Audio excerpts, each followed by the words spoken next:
Good day, everyone. We are back with the small business series at Mothers to Daughters. My name is Francine, and I'm the founder. Today, we have a very special guest. Her name is Veronica Kucherov. She's the founder of Vogue Art Photography, and today she wants to inspire entrepreneurs, aspiring entrepreneurs, current entrepreneurs, just on her journey and how she's been successful, and also talk about some of the hurdles she's encountered along the way. Thank you, Veronica, for gracing us with your presence today. Thank you so much for having me, Francine. You're so welcome. You're looking all smiley and bright. It's really good because the weather is getting a little off with the rains, and today's a little sunny, but here in Toronto, I mean, you just lighten up my day to see a beautiful smile. So yeah. Thank you. You're welcome. I'm always curious because being an entrepreneur myself, I want to ask what made you go that route? What made you become an entrepreneur and with this field specifically? Because photography is it's a very big field. And I just wanted to get more into, yeah, what was the rationale behind? Absolutely. Well, there was no rationale behind. Great, that's a good one. That was one of those things that I didn't do as much consciously. It wasn't like I just sat down and decided, let me leave my 9 to 5 job and become an entrepreneur. It happened organically. And actually it comes from graphic design. So my background is in graphic design. So long time ago, over a decade ago, I did my college with graphic design, and I graduated. And briefly, I started working in a print house, different ones. I never had, like, at that point, I had this idea that, oh, it would be nice to be my own boss, but I also was very passive. I didn't actually do anything with that until I, at some point, was let go. And so I started looking for another job, and I just was not very thrilled about it, about the whole process. I always also just felt in any particular environment, I was not very corporate person. Even since high school, I always ask questions like, why are things this way and not the other way? And why can't we make it better? And here are some ideas. And the bigger the environment, the company is, the harder it is to bring in something new. So I always felt like I want to be the person who does things my way. So it just happened very organically that at some point I just created my profile on some freelance website. So I started with graphic design. And gradually I built my clientele. I've been doing it for over a decade. I still have a couple of graphic design clients that just they have been with me for years, and so I still work with them. But again, pretty naturally and pretty organically, I shifted into photography because I just always loved it. And of course, it's been quite a journey from the moment when I decided, oh, that let me make money from something that I love, and to a point when it actually became a business, and I started treating it as a business, and also started bringing, revenue like business should. That's an interesting turn of events from graphic design. And I think something I really liked about what you said on the jump to entrepreneurship was doing things your own way. Because when you work for someone else, you don't necessarily have that freedom. And I think every entrepreneur agree that it's really having that freedom is something priceless, and you hold on to it because you want to shape your own legacy that way. And at Mothers to Daughters, we're Yeah. really big on legacy building. You definitely made the right choice because I had a chance to look at your work, and it's stunning. It really is stunning. So yeah, that was the right move to make for you. Thank you very much. Yeah, I do think it's very. I don't think it's for everyone, and I think being your own boss, it comes definitely with some downsides. It's like I read this book by Elizabeth Gilbert. It's called Big Magic. I really recommend it to anyone creative, especially, but really to anyone. And she was talking about how whatever you do in life, when you do something that you really really love, you kind of signing up to eating this shit sandwich, meaning that whatever you love doing, there will be some part of it that you will not like, and you have to do it because life can be, I mean, sure, you can have something as a hobby and just do the parts that you like, but it will never Right. grow outside of the hobby. And you also, even as a hobby, it's not going to grow way too far if you just stay within your comfort zone. So definitely there are parts of the business that are this shit sandwich. So but you know what? I'm happy to eat it because it allows me to do what I really love, and it's worth it to me in the end. But I totally can see how for some people it would be too much, and the uncertainty of having your own business, it can be pretty stressful. So it's definitely not for everyone. Right on.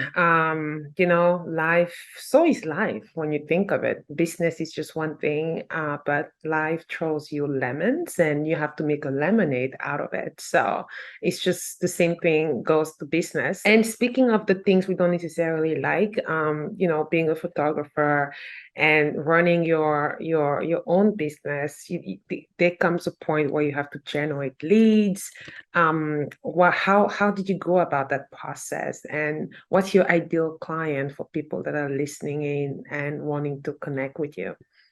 Well, two of these, it's like a question with two parts, and both of these parts can be pretty extensive. So I'll try to make it not very, not very long. But starting from my ideal clients, I'm gonna start a little bit from before. So it took me a long time to figure that out. When I started photography, I wasn't sure what exactly I would like to do. I always knew that I liked people. This was my subject. It wasn't like real estate or pets or something. It was always about people.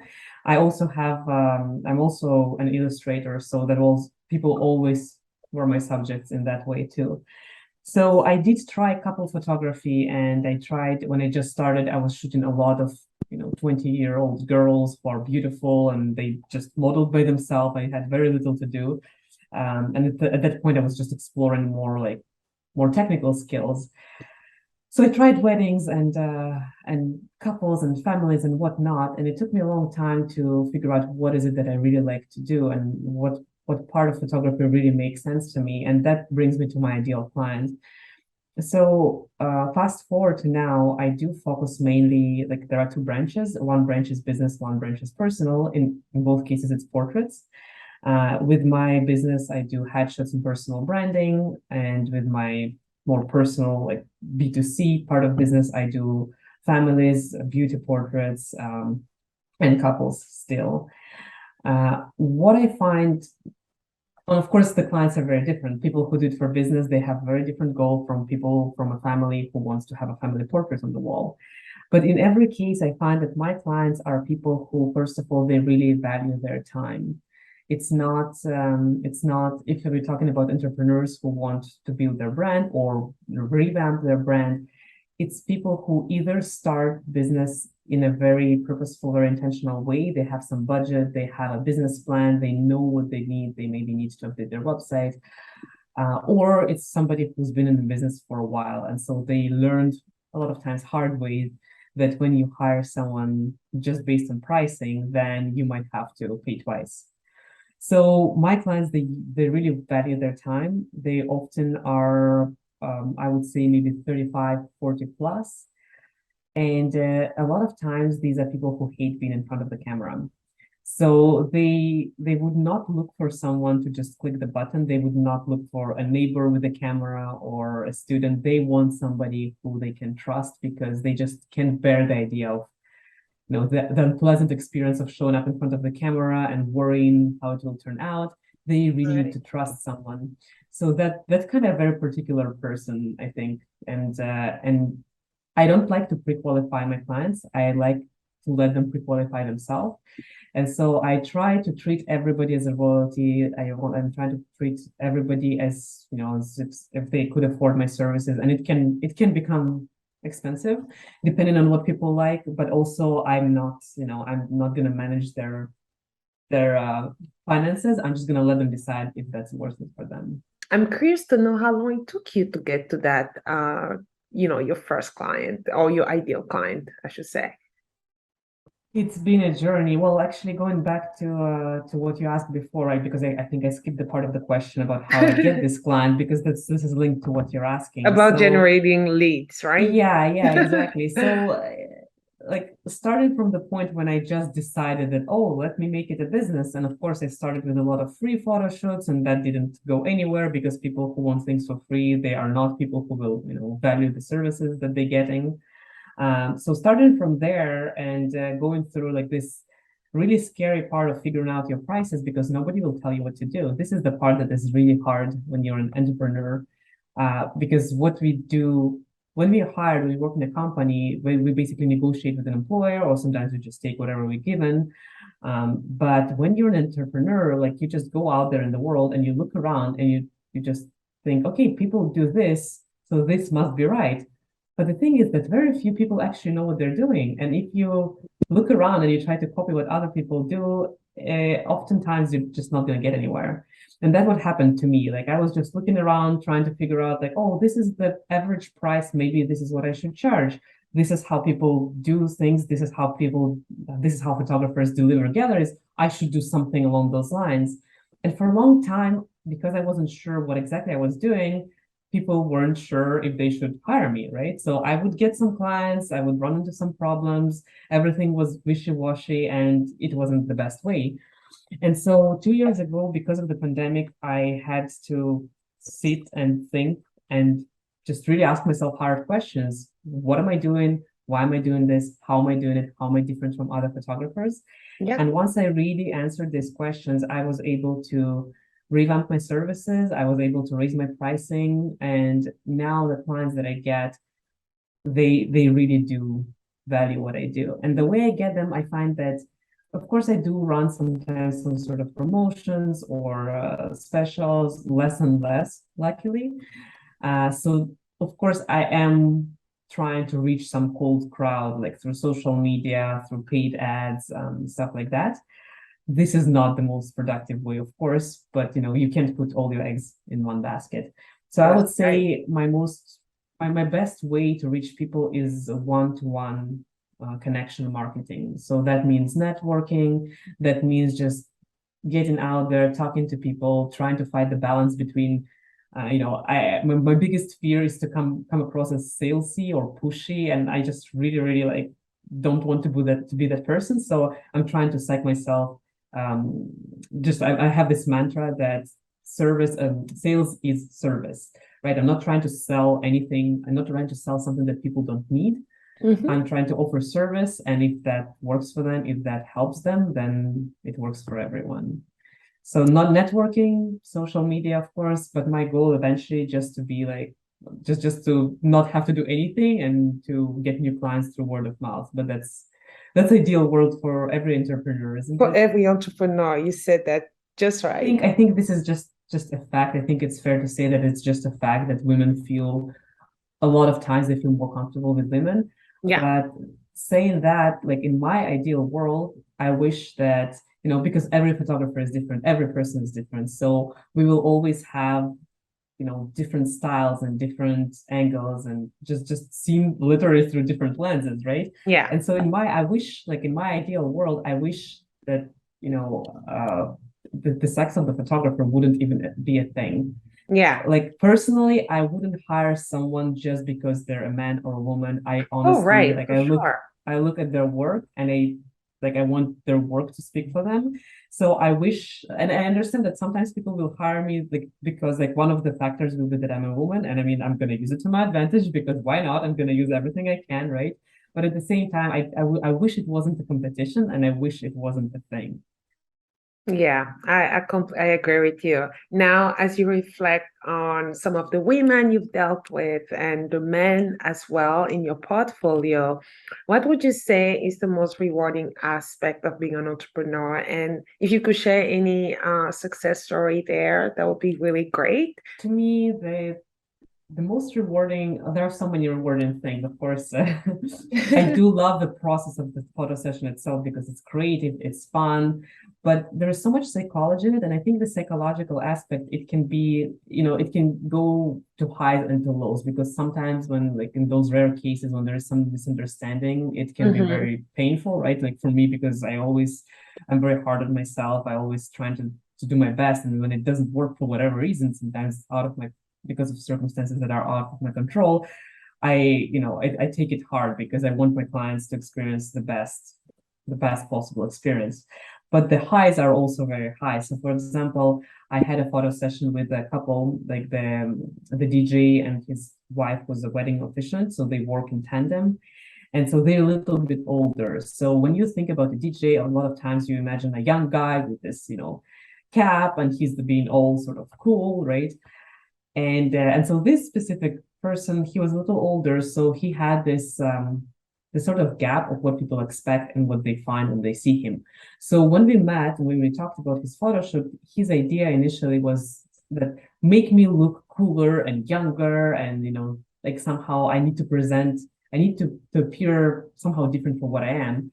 And so I Mm-hmm. told him, hold on. So, would you want to work with people who wouldn't hire you because of your age or, or gender or skin color? Like if Yeah. this is what they judge you, uh, if this is what they base their judgment on, then you probably don't want to work with them too, right?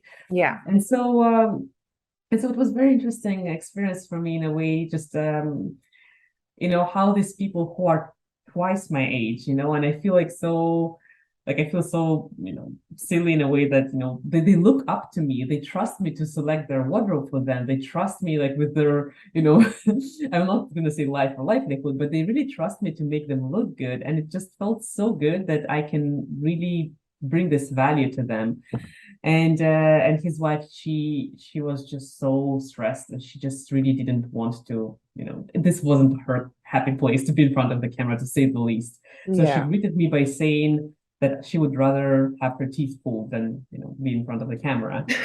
So, and I could see that it's an effort for her, but in the end, they loved their photos. They couldn't stop thanking me. They were so happy, and the photo shoot was almost a year ago, but I still remember it as such a rewarding experience. So in the end, they were so happy, and they couldn't believe how their images turned out well. So that was the moment of, such satisfaction that no money can bring. It doesn't matter if somebody, hires me for a mini session or they do full branding and they end up spending $5,000. To me, what is important in the end, that they are really happy with whatever decision they made and whatever choices they made. And my goal is to help them through every stage of the process. That's a beautiful success story. Thank you for sharing that. I can put myself in the your client, the lady who really didn't want to see herself on camera because we have our moments. Sometimes we don't feel confident enough. And a professional such as yourself, I think one of the biggest it's a challenge, but at the same time, a great opportunity is to make them feel confident, secure, and beautiful. And looks like it sounds like you did just that.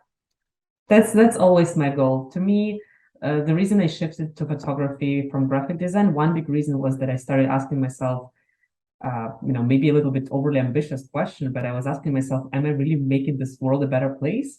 Because with graphic design, it's very transactional, it's very business orientated. Well, sure, I'm helping other people make more money, and that's great, right? I'm helping their Yeah. business, so there's nothing wrong with that.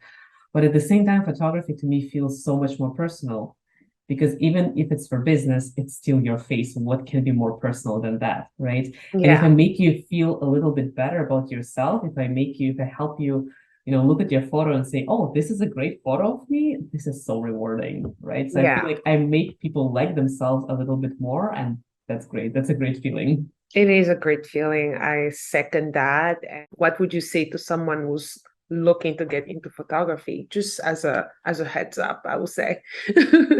Well, I would tell them think really hard if you want to do that, because it Hmm. is not for everyone. It is very hard. It will be painful. It will be, yeah, there are a lot of things. And I would say, I would recommend start from learning about the business side. It is not enough to be talented. It is not enough to be technically good with your camera. It is really not enough. I think in business, in any kind of business, but especially with, creatives, um, I think there are three components there is that make for success. So I think the talent and the creativity and whatever it is that make you unique, it's maybe just, I would say maybe 20% of success.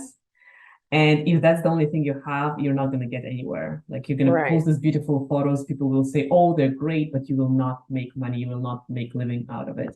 And the other two very crucial parts are One, that you are really persistent and you do the work and you sit your ass down and you do the hard stuff and you get out of your comfort zone, no matter how you're not inspired today or not feeling it today. No, you push yourself, because if you can't, if you're going to be procrastinating or waiting for inspiration to, to come over you, like it's never going to happen. And the last part is likability. Like if people don't like you, if you being salesy or creepy or like somehow ingenuine, people will feel it and they will not hire you, right? And this is the hardest part for me, because I always feel like, oh, I'm always very self-conscious. I wonder, I am being very genuine in the fact that I love what I do. But at the same time, especially when you go to networking events and you like polish your pitch, your elevator pitch, and you start saying the same thing over and over again, and then you hear yourself and like, oh my God, I sound like a broken record. Like, do people, of course, people don't know that I've been saying the same thing like hundreds and hundreds of times, right? And with my consultations, for example, or discovery calls, I ask the same questions, I say the same things, because this is my process, right? These things will not be changed. Of course, I will adapt to people. I will listen to them. This is very important, but some things, they just repeat itself, right? Right. So I find that so without these two things, it doesn't matter how talented you are. And so I would really recommend to anyone starting anything as a business owner or entrepreneur to go into the business side of things, and maybe talk to a business coach. I didn't. I went the hard way and I did a lot of mistakes. Made a lot of mistakes, but I think that to me it was lucky that pandemic happened, because everything came to a halt and I literally couldn't shoot outside. It was very frustrating at some point, because people could go to a supermarket, right, with lots of other people there. No matter the distance or the mask, there would still be people very in close proximity, but I couldn't go outside and be like way far from my clients and take photos of them, because that was unsafe, and that drove me insane, like the lack of logic and the sense in Yeah. it. So it forced me to stop and rethink everything, and that was the point where I really realized that the way I was doing things was unsustainable. I was Yeah. charging prices that were just not reasonable. I couldn't sustain myself. I would just work my butt off without getting properly compensated for it. And I really went and delved into the business part of things and brought my Yeah. business to a completely different level. And that was hard, to say the least. Wow, sounds like, I feel every business, not just yourself, went through that rethinking, because when a change comes at a very surprising way and pace, you're forced to really rethink. Well, this is more of a reflection. It's more in a retrospect. I think this would be the right way to do it. So now I have a friend, my best friend, she's in France, and so now she's doing pretty much the same, a very similar process. She's going through the similar process that I was going through 2 years ago, and she's doing it in a much better and more purposeful way. And I like to think that I'm contributing to that, because she also kind of learns in my mistakes. But I wasn't always that smart, and I didn't have this big business plan. I wish I did, but I was acting a lot on impulse. I had a lot of money blocks. Like it took me a long time to realize that you need, to make money, you need to spend money. And so I was trying to DIY everything myself. I was trying to save everywhere, not to invest anywhere as much as I could.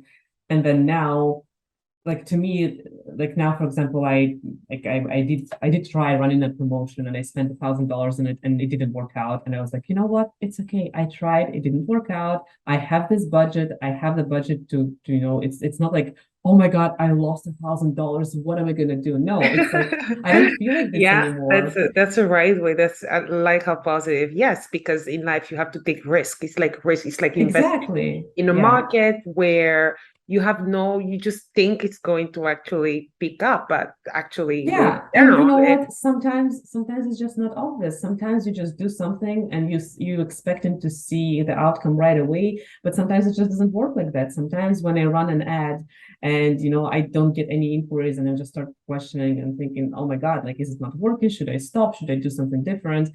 And then what happens is that, like, after I stop it and after I move on to something else, like 3 months later, somebody reaches out and say, oh, I just saved your contact, I saw you at some point, and then now I'm ready to go ahead and book a session, right? So it's important to just keep going, and of course be mindful of what you're doing, and not just kind of throw your money around. But at the same time, right. you can just like you can't do everything yourself. Sometimes you just have to just have your budget, set it aside and invest. And sometimes it works, sometimes it doesn't. Just as long as you're mindful and you're thinking about it, I think it works out in the end. I think one of the biggest support that I had, I still have. So during the pandemic, as I was going through this rebranding and revamping my business, at some point I came across a photography group by a photography mentor. She's from the US. And so at that point, I was so not ready. Like I was just like finding out about, how photography can actually be, your income and your business, and not just this side hustle that's more hustle than Right. business. And so this group, like this was the biggest support to me, because just their approach, how they are pro client. Like before this specific group, I was always in those other groups where people would come and they would say, photographers would come and they would say, my client did this and that, and everybody would come there and be like, oh my god, your client is so wrong, do this, do that, like show them your Wow. contract, like they're completely unreasonable. And I was like, well, I guess it can feel good in a sense that you get just the support, in a sense that you did nothing wrong, it's not you, it's others. It's always nice to have someone to blame, but this doesn't solve the problem in the long run. And so this group that I found, that I really rely on now, they are very much of a mindset that when something goes wrong, like if it's a one-off, then sure, you can just kind of turn a blind eye on that and think maybe it's just one-off. But if it happens twice, you should start looking into that. You should start raising your eyebrow. Yeah, looking And into then if a why. problem comes up three times, then it's definitely you, and your process should be looked at and changed. And even if it's that case when maybe like sometimes people can be wrong, sometimes clients are wrong, but even in that case, like it doesn't help just saying, oh, you're wrong, right? It's still my problem. And like it doesn't help having contracts and waving them in your face, because even if you know that I'm right but you're unhappy, then I still have an unhappy client, and this is not helpful. So this group has been a huge support in a way, in a way of seeing things from different perspectives, figuring out how to phrase the best response, finding the best solution. And it's still like when I have like right now, I don't remember the last time I had like a really difficult situation that I had to go to this group and ask. But I know if something like this comes up, I can go there and ask, and people will respond, and it's very, very helpful. Who you look up to, and in this at the same token, if there's a cause that you really tap into as you work in photography, because that's obviously your heart, your passion, your business. Is there anything else rather than that that you're for what your heart beats? Well, yeah, I'll try to make it short because I have so much to say about it. So two things. One woman I really look up to is this business mentor, and her name is Megan DiPiero, and she has the book that's called She Sells. She's Yeah, and Megan, she's the organizer of this group that was mentioned earlier. So I absolutely look up to her because she's my role model, in a sense that like I don't necessarily always agree with what she says. I don't necessarily like we don't shoot in exactly the same style. She's also a photographer, of course, but just the way she approaches things and how helpful she is and how successful she is, and just she does it from the place of love and support. And she's like an incredible business person. So I definitely look up to her. She's I mean, I consider her my mentor, even though we didn't work one on one, but just her group and the way she changed my life with her, with her knowledge, it's incredible. But apart from amazing. that, like speaking more to the, social cause or stuff like that. So I've been doing this fabulous over 40 project slash movement for the past half a year, and I'm actually just wrapping it up now. So this is really about putting focus on women 40 plus, not just 40, but 40, 50, 60, and 100 and up. Right. You did mention uh, in the beginning that was your ideal client. So clearly makes yeah, so sense. that I makes like that. sense, right? So within this movement, and this is not my idea, a lot of photographers around the world doing that, so I think it's fair to call it a movement. So the idea is to put focus on women over 40, on their wisdom, on their uniqueness, and also motivate them to do something for themselves, because I find that It's really easy to get carried away with life and obligations and family and kids, but and women tend to forget, especially in certain cultures, they tend to forget about just making themselves happy first. And so this 40, this Fabulous Over 40 project for me, what it was is focusing specifically on women over 40, celebrating them. And one big part was doing an interview with each of them, learning about them, what makes them tick, what makes them, what did they have to overcome in their life. And a lot of those women I see, maybe not as role models in a sense that I see like Megan, but I was so inspired by them. For example, my very last client, she was a participant of this project. She was from that I think she was from Pakistan, and she just when she was telling her life story so casually, so without any kind of look at me, I'm such a hero, but she was just saying how this is her culture, it's very traditional, it's very strict, and girls are expected to be married off, they expected to have very certain life, and like her life is basically laid out for her, and she was just not thrilled, and she had her own ideas, but she also didn't want to fight and throw tantrums and make it a screaming match. So basically the way, like the path that she went through, and she ended up in Canada having her own house, her own business, living by herself, doing whatever she wants. She's making a pilot license, she's planning to do a world tour by plane by herself. And I was listening to this, and like as I'm talking, I'm getting like goosebumps. No, And so I have this so many, is so interesting. Please carry on. yeah. So this is just like a small example. So you can go to my social media, to my Facebook or Instagram, and you can find all these women with their I stories. actually did find the page 5/40. That's why I mentioned the social cause. Yeah, exactly.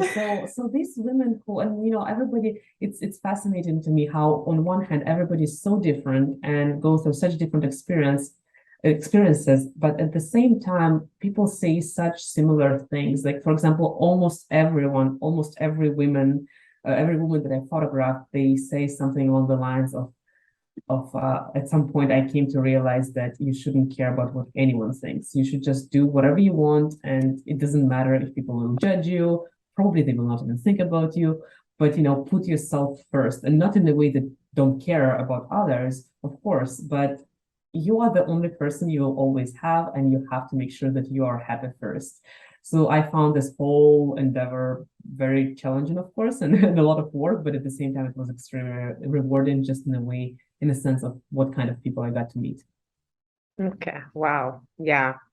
And you know what? I resonate with that because, as you know, I've also had like a journey through knowing community members, and it's always, a light bulb moment because you learn about people, you see the similarities, and you just really heighten your knowledge of who we are as human beings.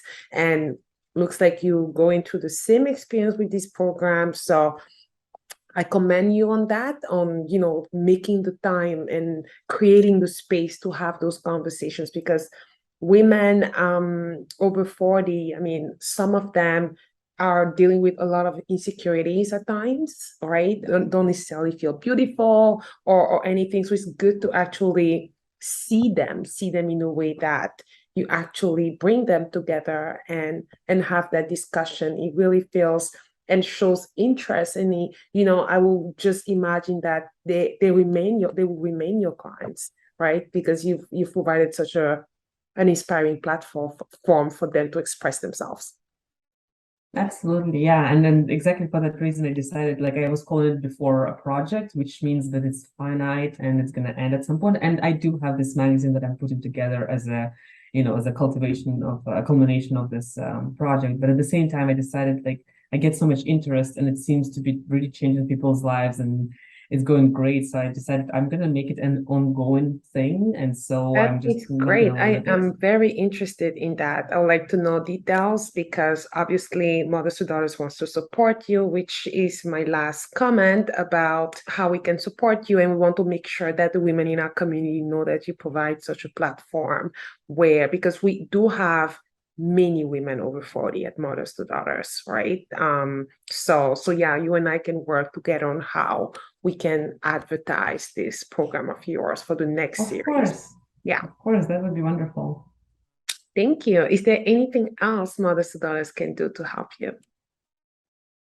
Well, I think that just the fact that you're having me here and talking to me, it's really wonderful, and I really appreciate it, and I appreciate your time, and I really like the cause, the community that you're building, and I would love to stick around and contribute to it. So yeah, that's great, and thank you so Thank you much. so much. Thank you, Veronica. It's been an absolute pleasure. And yeah, we'll definitely stay connected. Keep doing what you're doing. And yeah, it's really stunning work, as I mentioned in the very beginning. And you're very inspiring as well. So it shows that you're working on yourself as much as your business. Thank you so much, Francine. Thank You're you. welcome.